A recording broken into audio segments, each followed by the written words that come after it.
I think this budget has more degrees of freedom than had been envisaged 6 months ago for two reasons. Remember, they started this year. We thought last year's deficit was going to be 5.9% of GDP, but the actual number that came out on 31st of May had it at 5.6. So we start this year with a lower deficit of 5.6%, and the target for next year is 5.1. So at the outset, that 0.5% of GDP consolidation seems eminently achievable.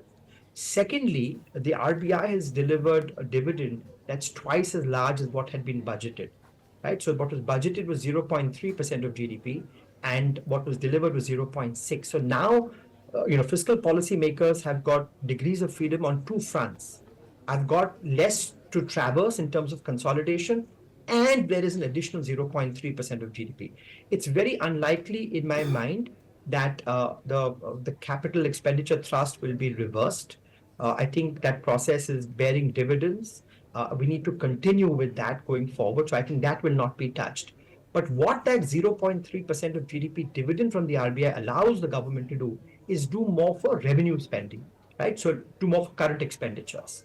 Current expenditures, to be honest, were budgeted quite modestly. But with that 0.3% of GDP, you can have both capital expenditures and current expenditures.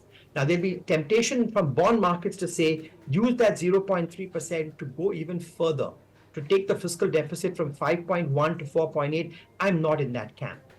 Having over delivered on last year's consolidation, which is 0.8% of GDP happened last year, and given the need that I said of structurally boosting consumption, right, and that has implications for employment. Personally, I'd prefer to see that we do 0.5% of consolidation this year, which is still very credible, and use that extra dividend from the RBI to boost revenue expenditures in addition to the capex thrust that's happening. Absolutely, and that boost in revenue expenditure will feed into several positives. Is that going to be the single most important thing that you will look forward to from the forthcoming budget? No, I think this is more than that any one number. I think it's just the broader policy direction of the government. This will be the first big statement. I think there should be a lot of continuity. The question is what gets added on to what was done in the past. I spoke about the fact that several positives have happened on the supply side: infrastructure, banking, bankruptcy, the housing market. The question is, while continuing with that, can we also more structurally boost demand? And that will mean kind of focus on, consumption, employment, exports. These are multi-year initiatives. So I think the budget will hopefully lay out a pathway to that. Do you think it's time to sort of switch gears a bit, and especially with the budget that is likely to provide an opportunity, and that budget part of a 100-day roadmap which perhaps is now going to be tweaked, but broadly one of the key pivotal moments where the government can signal that it is serious on a consumption revival, especially in rural India?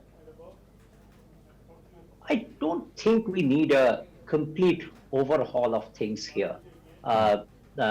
Only a tweak or a nudge might be good enough on the demand side. Because if it was a generalized demand problem across the economy, the results would have been probably very different. It's probably in certain pockets where this constraint is more than others, so we can address this in a more targeted way. Having said that, this is also a year where we have a little bit of fiscal space available.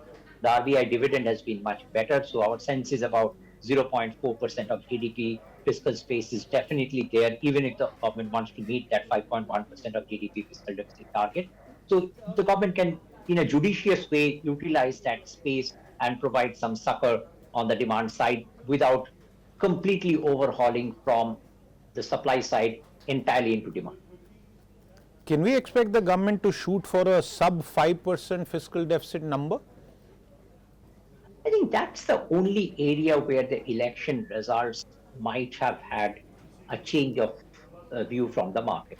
The fixed income markets were clearly expecting a sub 5% number before the election results. Now people are turning probably a bit more realistic and saying that if the government has to do a bit of demand side now, maybe sticking to the 5.1 is good enough and they will not aim for anything lower. but we'll all have to wait for the actual budget outcome. See, the budget, given that it is already July, or it will be July when it is presented. Yes. And there is a lag. Again, as I said, these are large organizations. So even if some changes have to be made in the budget, so the previous budget was a vote on account. So clearly this will be a much more detailed budget with maybe some new announcements. But in terms of fiscal spending, I think it's very hard for any ministry. So suppose, the budget is presented in July and then approved, say, end of July, early August, and then the various departments are informed for them to plan to spend. Suppose someone's allocation is increased by, say, 50,000 crores. Anything smaller than that is not macroeconomically important, given how large our economy is now. So, I mean, it's not very easy to spend that kind of money in a few months. So, I think that from a budgetary perspective, I think announcing intent, announcing the fiscal consolidation roadmap, or maybe reiterating it, which is what we expect, or maybe announcing a faster consolidation. So those kind of policy announcements, I think, will be the biggest takeaway from. So from the budget, I would say, as you have also pointed out, the given that we have the same government, same minister, we already know the dynamics from the interim budget. I think the big picture will probably remain the same as we saw in the interim budget. We would be looking out for what is the fiscal deficit target that they set, given that this extra or the improved fiscal dynamics that have emerged in the interim budget. So how is that 50 basis points of GDP sort of adjusted? How much does it go into fiscal consolidation? How much does it go towards spending? I think there can be, as I mentioned, some increase in spending, but more towards capex or rural infra rather than a lot towards revenue spending. So those are the dynamics that we would like to watch in terms of what's the final policy setting that the government indicates in the budget. If you like the video, do like, comment, share and subscribe.